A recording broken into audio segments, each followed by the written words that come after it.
Film की शुरुआत एक अपराधी मैक से होती है जो पुलिस से भाग रहा होता है।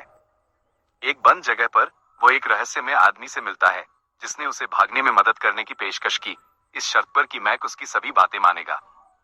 मैक सहमत हो जाता है और जैसे ही पुलिस आती है दोनों गायब हो जाते हैं, एक खून से बना पोर्टल छोड़कर।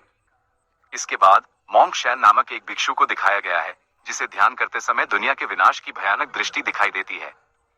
उसे पता चलता है कि नेक्रोमैंसर, काले जादू के अभ्यासकर्ता, ने नर्क के द्वार खोल दिए हैं। शैन इस तबाही को रोकने के लिए निकलता है। इसी बीच जैक, एक पुलिस अधिकारी, बैंकॉक में अपनी पत्नी और बेटी के साथ छुट्टी मना रहा है। उनकी बेटी मॉल में खो जाती है और जब वे उसे ढूंढते हैं तो वे मास्टर शैन से मिलते हैं। शैन जैक को बताता है कि वह ब्लड मून की रात पैदा हुआ था और दुनिया को बचाने के लिए चुना गया है। जैक, जो इन बातों को नहीं समझता, अपनी बेटी के साथ समय बिताने के लिए चला जाता है। मॉल में अचानक अफरा तफरी मच जाती है। मैक, वही अपराधी, वापस आ गया है और निर्दोष लोगों पर हमला कर रहा है। जैक अपनी ड्यूटी निभाते हुए मैक को रोकने का फैसला करता है। जैक और मैक के बीच लड़ाई होती है। मैक जैक को उसकी बेटी के बारे में कुछ बोलता है जिससे जैक हैरान हो जाता है। जैक मैक के दिल में गोली मार देता है, लेकिन मैक हंसता है और कहता है कि जैक ने उसे आजाद कर दिया है। मैक की मौत से एक बड़ा विस्फोट होता है जिससे पूरी दुनिया हिल जाती है। विस्फोट के बाद दुनिया बदल जाती है। लोग हिंसक हो जाते हैं, लाशों की तरह, और एक दूसरे पर हमला करने लगते हैं। जैक की पत्नी और बेटी खुद को बचाने के लिए भागती हैं, जबकि जैक विस्फोट से बच गया था, लेकिन वह भी भ्रमित था। जैक अपनी पत्नी और बेटी को ढूंढ रहा था, जबकि वे खुद को हिंसक लोगों से बचाने की कोशिश कर रही थी। इसी दौरान जैक का सामना एक ज़ोंबी जैसी महिला से होता है जो उसके एक साथी को मार देती है। जैक उस पर गोली चलाता है, लेकिन उसे कोई फर्क नहीं पड़ता। जैक महिला से बचकर निकल जाता है, लेकिन वह अभी भी जीवित थी। जैक अपनी पत्नी और बेटी को जिस वॉशरूम में छोड़कर गया था, वहां कोई नहीं था। उसकी पत्नी अपनी मां को फोन करने की कोशिश करती है, लेकिन कोई सिग्नल नहीं मिलता। दोनों अपनी जान बचाने के लिए एक बस में चढ़ते हैं, लेकिन बस का ड्राइवर ज़ोंबी जैसे लोगों के हमले का शिकार हो जाता है। जैक अपनी पत्नी और बेटी को मॉल के बाहर ढूंढने जाता है और देखता है कि पूरा शहर तबाह हो चुका है। उसका सामना एक विशाल कंकाल जैसी आकृति से होता है, जिससे बचने के लिए वो छिप जाता है। इसी बीच जैक का सामना मॉन्क शैन से होता है, जो उसे एक दरवाजे के अंदर खींच लेता है। मॉन्क शैन जैक को बताता है कि वे अब हिंट्रेंस नामक एक बीच की दुनिया में हैं, जो नर्क और पृथ्वी के बीच है।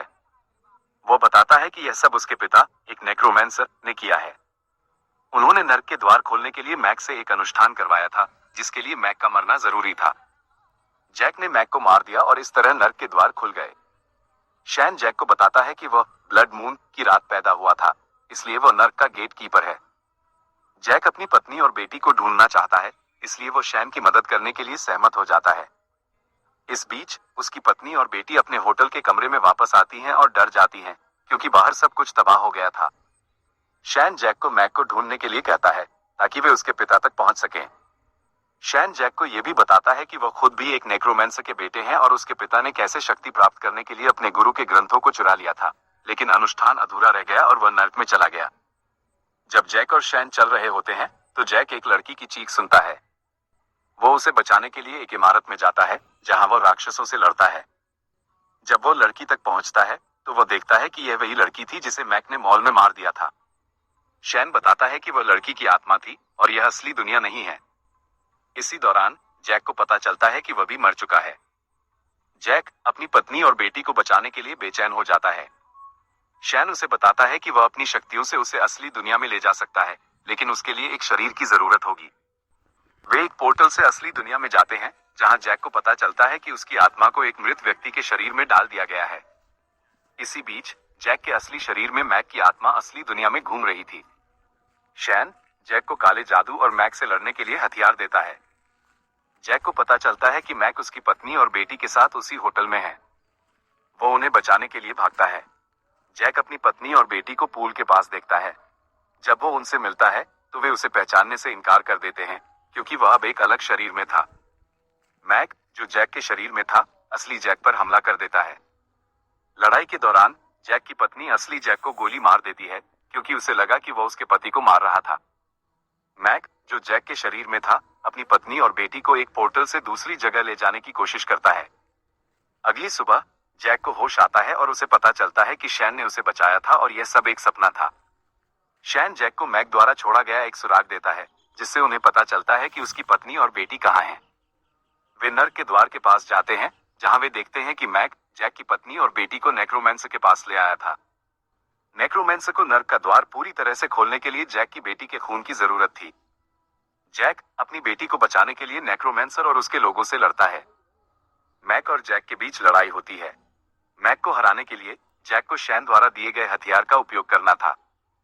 लड़ाई के दौरान जैक की पत्नी को बंदूक मिल जाती है और वह नेक्रोमैंसर के हाथ में गोली मार देती है, जिससे वह जैक की बेटी को चोट नहीं पहुंचा पाता। जैक और मैक के बीच लड़ाई जारी रहती है और जैक अंत में मैक को गोली मार देता है, जिससे उसकी आत्मा हिंट्रेंस में चली जाती है, जहां एक कंकाल जैसा राक्षस उसे फाड़ देता है। अब केवल नेक्रोमैंसर को मारना बाकी था।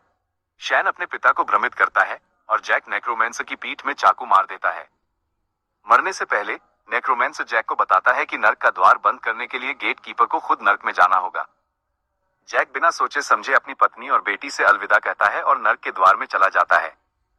जैसे ही जैक नर्क के द्वार में जाता है, उसका शरीर जल जाता है, लेकिन नर्क का द्वार बंद हो जाता है और हिंट्रेंस की दुनिया भी तबाह हो जाती है। पोस्ट क्रेडिट दृश्य में जैक की पत्नी और बेटी को जैक की मां के घर पर दिखाया गया है, जहां वे खुश हैं। फिल्म एक मिस्टीरियस लड़की के साथ खत्म होती है, जो फिर से नर्क के द्वार खोलती है।